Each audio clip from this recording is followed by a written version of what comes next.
fiery horse with the speed of light, a cloud of dust, and a hearty hi-yo silver, the Lone Ranger.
His faithful Indian companion Tonto, the daring and resourceful masked rider of the plains, led the fight for law and order in the early western United States. Nowhere in the pages of history can one find a greater champion of justice. Return with us now to those thrilling days of yesteryear. From out of the past come the thundering hoofbeats of the great horse Silver. The Lone Ranger rides again. Come on, Silver. Let's go, big fellow. Hail, Silver! Away!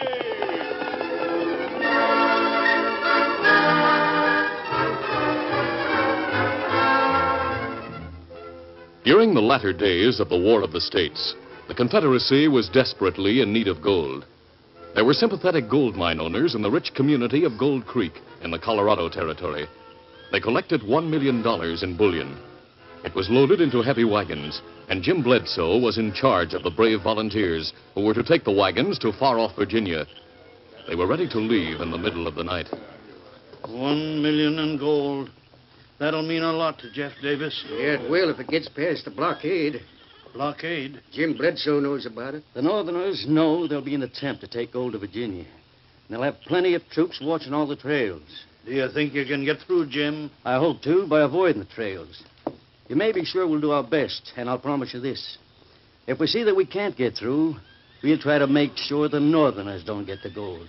You ready, boys? Yeah, right. All right, now let's go. Come on, get up there.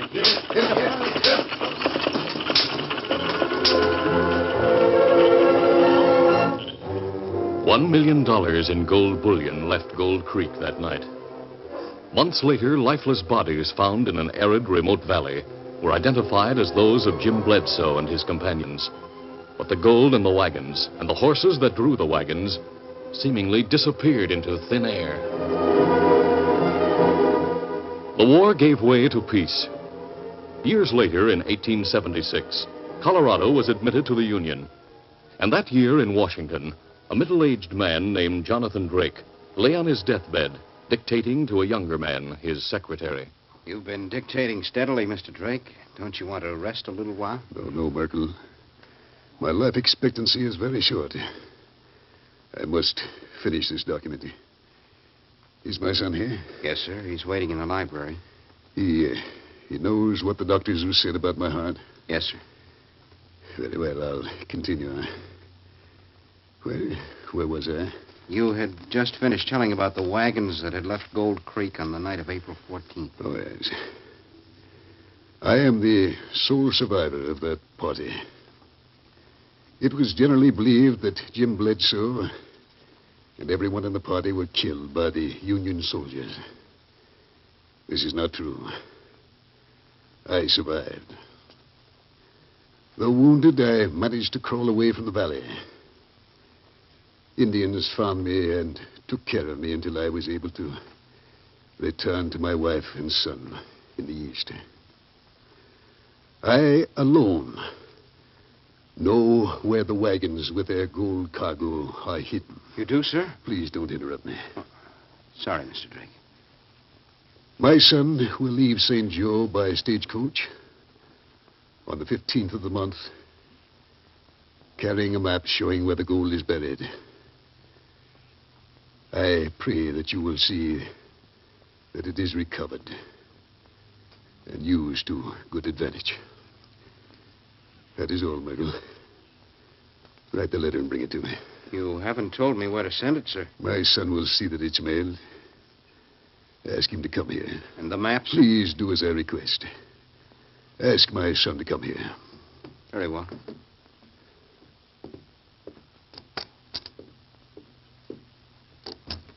Merkel, how's my father? He's very tired, but he wants to see you. David.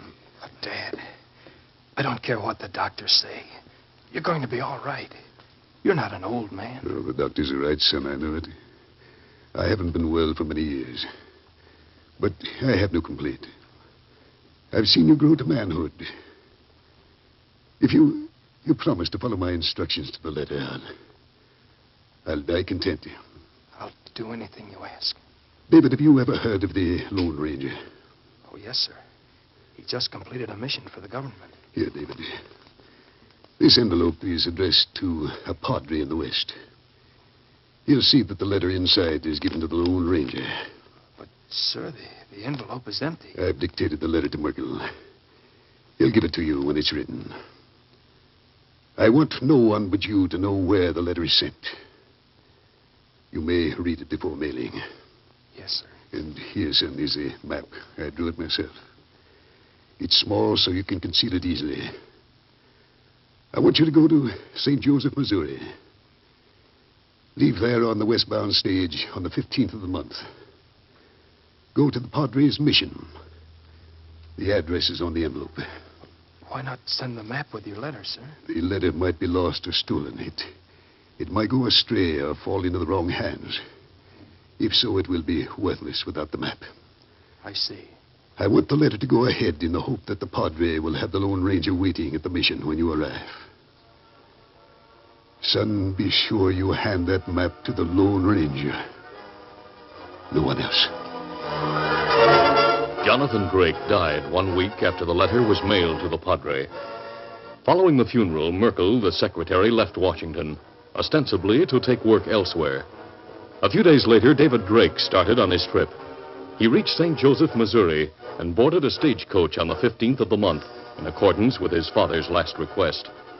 On that same day, many miles westward, the Lone Ranger and Tonto drew rein in the patio of the mission. Easy, steady, big fellow. Easy. The Padre welcomed them warmly. My friends, it is good to see you. I'm glad you've come. Hello, Padre. Oh, Padre. Padre, an Indian told us you wanted to see us. Yes, my friend. I sent out the word in the hope that you would come here quickly. I have a letter for you. It is from Washington. The masked man read Drake's letter carefully. Well, my son will leave St. Joe on the 15th of the month carrying a map showing where the gold is buried. I pray that you will see that it is recovered and used to good advantage. Signed, Jonathan Drake. $1 million. That heap plenty gold. Amigo, much that is good might be done with so much gold. Yes, Padre. You must think well before you decide where it is to go. Padre, that gold came from the people in a small community known as Gold Creek. See, I know. The names of the individuals who gave the gold are not known. Furthermore, many of those people have probably left the community. They have left? Yes. The rich gold claims were worked out and abandoned a few years ago. The only people in Gold Creek are those who have no money to start a new life somewhere else. They have homes and children. They're hanging on doggedly, trying to eke out an existence by farming and working the abandoned mines. I see. They need help. They deserve it. If the buried gold is found, it should be used to help the community from which it came. Then you propose to divide it among the people? No, Padre. I think it should be used to buy and install machinery. Machinery? Yes, with mining machinery, the low-grade ore that remains in the mountains might be profitably refined. In addition to gold, there is silver to be extracted, also other metals. There would be work for everyone who wanted it. Amigo, that is good. But $1 million will do more than that. There'll be enough left over to build a school and a church and do many other things. Let us hope and pray that the buried gold will be recovered. Tonto, I want to meet David Drake as soon as possible. Letter say him leave St. Joe 15th the month. That is today. We'll save several days if we ride east to meet him on the stagecoach trail. That right. We'll start as soon as possible.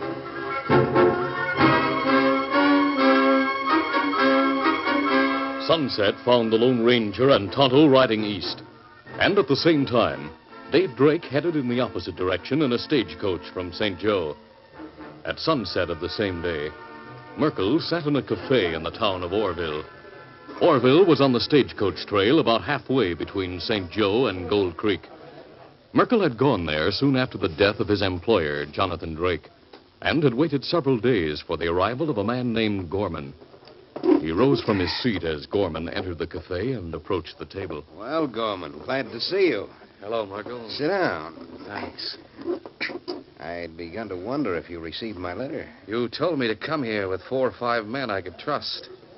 Took a day or so to line them up. Did you bring them? Yes, they're waiting at the hotel. Good. What's the deal, Merkel? Another blackmail scheme like we worked in Washington? No, nothing like that.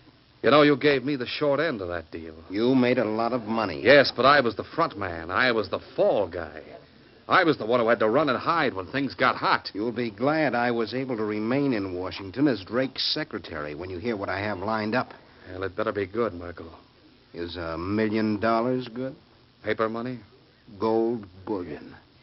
Are you serious? Gorman, just before Drake died, he dictated a letter to me. I made a copy of it. Is that it? Yes. While you read it, I'll find the waiter and order food. Gorman read the letter carefully, then folded it and handed it to Merkel. You know where the letter was sent? No.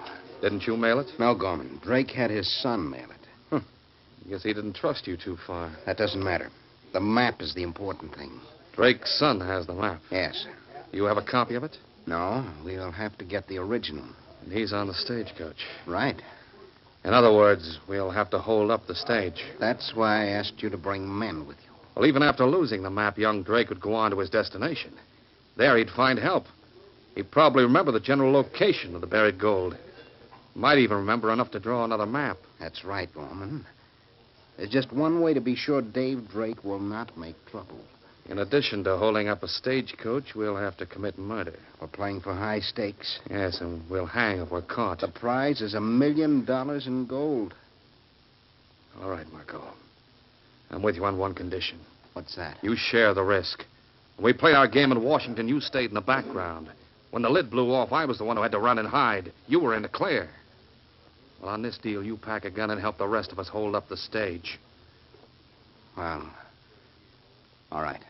And that's settled. Now to pick a place for the job. You know how far west Drake plans to go? No. But from the things he said, I'm sure he's going beyond Gold Creek. Good. I know a perfect spot a few miles this side of Gold Creek. Ground's too rocky to show our tracks. The place is desolate. There'll be no one near to hear the gunplay. It's just the right place for a murder.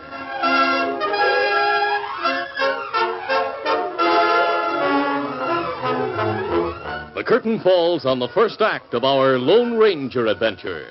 Before the next exciting scenes, please permit us to pause for just a few moments.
to continue.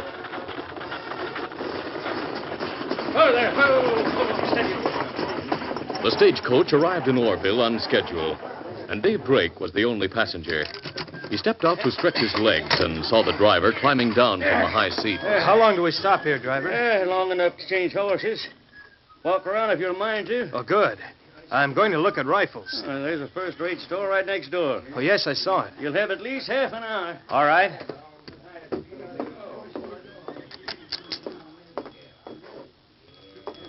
Howdy, mister. Oh, hello. I just arrived from the east. Yep, I saw you leaving the stage. Going far? Oh, yes, I am. And I'd like to have a rifle with me. Mister, I'll show you the finest rifle that's ever been made. It's right here. It's a new model Winchester. Winchester 73. Here, heft it. Mm-mm. That's a carbine size. Carries 12 cartridges and this magazine beneath the barrel. Well, what size cartridges? 44s. Now, here's a box of them. Let's step outside and I'll show you how it works. This is live ammunition. Very well. Now, there's a place right here on the side of the rifle, and you shove the cartridges in here like this. Oh, I see. You put in 12 cartridges, one right after the other. I had 2 of these 73s. Sold one a couple of days ago to a man who was traveling west. She's loaded. Now, to operate, you just pull down this lever. Now, see how the breech is open? Yes? And a cartridge in position. Now, close the lever, and now it's ready to fire. After firing, you just lever it again. Watch. Oh. Did you see it throw at the cartridge? Oh, yes. I'll pick it up. If I'd have fired, that would have been the empty shell, you see. Yes. A man can fire 12 times, just as fast as he can work the lever. And every shot goes true to the mark. Hits like a sledgehammer. All right. You've sold a rifle. Son, this Winchester is one buy that you'll never regret.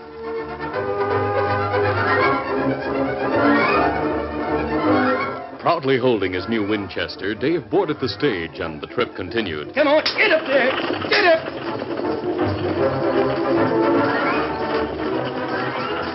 The stagecoach heading west was right on schedule. It would reach Gold Creek on the following afternoon.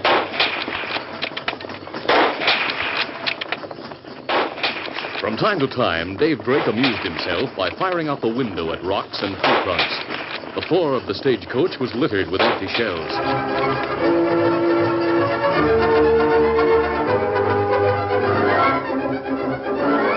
About 6 miles east of Gold Creek, the killers were waiting.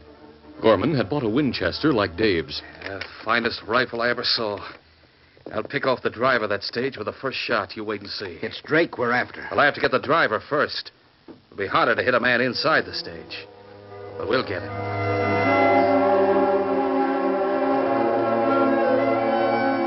The following afternoon, the Lone Ranger drew rein at the edge of Gold Creek, while Tonto went on alone to inquire about the stagecoach. The Indian brought back a report. Oh, Scout, old fella. Oh, Kimasabi. We ahead of time. Stage from east, not due for maybe 2 hours. Well, that's good. We'll meet Dave Drake on the trail instead of in town. There'll not be a lot of people around to ask questions about this mask. We circle town? Yes. Let's go, Tonto. One silver. Come up, Scout. On the eastern side of town, the trail was made up of one sharp turn after another as it wound through the mountains. The 2 men had been riding for nearly an hour without finding a single stretch of straight road. Suddenly, they heard the sound of gunfire.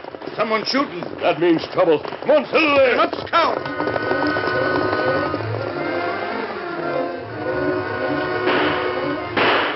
Gorman's first shot had struck the driver of the stage. As he slumped unconscious and dropped the reins, the horses halted. Dave returned the fire through the window. His first bullet struck and shattered Gorman's rifle and sent Gorman leaping to the protection of a rock. Drake levered the 73 and fired at the other men who had come into view. The effective accuracy of the new Winchester sent 3 sprawling to the ground. Merkel and the other 2 raced for cover, firing with their pistols. One dropped with a bullet in the leg.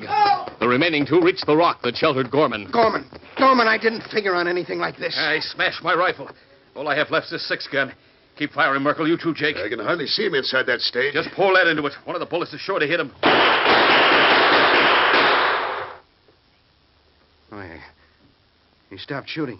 Maybe he's reloading. Well, maybe we got him. Jake, you keep your eye on the window of that stagecoach. I'm going over there. Be careful, Gorman. If he sticks his head up to fire, let him have it. Dave lay on the floor inside the stagecoach, bleeding from 2 wounds. His strength was ebbing fast. His fingers were clumsy as he reloaded the rifle. He thought of the map and knew it would be found if he were searched. He drew it from his pocket and wondered where to hide it. It was on a small piece of paper, about 6 inches square, and folded twice. He folded it again, then again. He rolled the compact little square into a cylinder while he tried to think of a place to hide it. He felt lightheaded, giddy. He knew he would soon slip into oblivion. Where to hide that priceless map? Where to hide it? Meanwhile, Gorman had come to within a few paces of the stagecoach. All right, you're covered, Drake. He's trying to fight any longer. We have you. The outlaw snatched open the door and saw Dave Drake on the floor unconscious. We got it, boys. I'll look around for the map. You see how bad our pals are wounded. Gorman saw the rifle, a new one like his own. Well, here's luck. I'll take this rifle in place of the one you smashed. Many thanks, Drake. Gorman drew a cartridge from his belt and tried to slip it into the magazine. It wouldn't go. Loaded full. Well, that's fine. He stood the rifle on the ground, leaning against the side of the stagecoach, then bent over the unconscious man. He found a wallet and went through it. Yeah, no map here. In Drake's pockets, Gorman found a knife, match safe, coins, a key, but no map. Then suddenly he heard a shout. Hey, Gorman, someone's coming. Gorman saw 2 horsemen approaching fast. One was masked. The other was an Indian. Waving guns. All right, shoot him. I gotta find the map. Open fire on him. Jake and Merkel opened fire, but they were poor shots. Gorman grabbed Drake's rifle. Yeah, I'll drop him with this. He levered the weapon to bring a shell into firing position, but the rifle jammed. What's wrong? He tried the lever several times, then dropped the Winchester and drew his 6-gun. He fired several times at the oncoming masked man and the Indian, but the distance was too great for a mediocre marksman. Gorman's gun was empty. He leaped from the trail to the brush-covered hillside in a frenzied flight to save his life. Meanwhile, Jake and Merkel had emptied their guns. Jake went down with a bullet in the leg, and Merkel threw up his hand. I give up. Don't shoot. Don't shoot me. My legs hurt. He's in cover, Tonto. I'll go after the man who went in the underbrush on the hill. Uh-huh. Come on, Silver. The Lone Ranger raced ahead to the hillside near the stagecoach. Oh, easy, steady. He leaped from the saddle and started through the underbrush in pursuit of Gorman.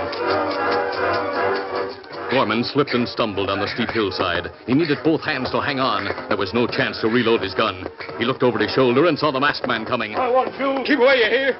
Keep away or I'll shoot. Our gun's laying. I'll return it. The outlaw knew he could not outdistance the sure-footed masked man. Suddenly he turned and attacked. I'll take you. Now we'll settle it. The Lone Ranger sidestepped and met Gorman's charge with a crashing blow to the jaw. Here's another. Gorman went down. His eyes were glassy as he lay in the brushwood. Had enough? I'll take your gun. You'll not need it. Empty. Just as I thought. Stand up, mister. I'll help you down the hill. The masked man and Tonto tied the hands and feet of Merkel and Gorman, then gave attention to the wounded. Dave's wounds were bloody but not serious. The stage driver had only a superficial brush on the side of his head. Some of Gorman's men were dead. The others, with wounds bandaged, were tied and placed with Gorman and Merkel close to the stagecoach. By the time the work was completed, Dave had regained consciousness. He looked at the masked man. You've certainly taken care of everything. Who are you, mister? I'm the man who was to meet Dave Drake. Well, that's my name. I thought as much. Here, Dave, is a letter I received from your father. He sent it to a mission. Yes, that's where I received it. I came from there to meet you. You were to have a map. A map? Yes, I've been trying to remember where I hid it. You've lost it? I don't know. Just as I was losing consciousness, it was rolled up small. I intended to hide it. Did these men intend to steal it? Oh, yes. That one. Merkel was my father's secretary. He knew about the map. Listen, let me talk. I was forced into this. You'll be dealt with the law, Merkel. Tonto, search that man again. I may have missed the map when I went through his pockets. Me do it. I haven't got the map. I admit I looked for it, but I couldn't find it. I remember I just finished loading my rifle. Oh, what rifle? Well, that one. There on the ground. Oh, is that yours? Yes. A new 73 Winchester. The best that's ever been made. It's no good. It jammed. Otherwise, I'd have killed both you and that redskin. This rifle jammed? Oh. What matter, Kimasabi? A small roll of paper is wedged partway into the chamber. No wonder it wouldn't work. The Lone Ranger found it necessary to use his knife to pry out the jammed paper. He unrolled it. There seems to be a map. It is. Now I remember. I had it rolled up about the size of a cartridge. I shoved it into the magazine. And when that man levered the rifle, the map was jammed into the chamber in place of a cartridge. Oh, now everything's all right. We'll find that gold. But what's to be done with it? Dave, I think it should be used in the interest of the people of Gold Creek. That's the town it came from. Good. It will build a school and church and set up mining machinery so everyone in the community will prosper. My dad wanted you to do what's best. Can you and the driver help Tonto guard these prisoners for an hour or two? Of course. You bet we can. And I'll ride to town and bring back the sheriff, a doctor, and some men to help take charge of the crooks. Then you, Dave, might tell the townsmen what the future holds for them. It will be the greatest news I've ever heard. Easy, steady, big fella. Adios. Adios. Come, Silver. That masked man sure saved our necks, Dave. But who is he? Driver, he's the one man in all the world who my dad trusted. He's the Lone Ranger.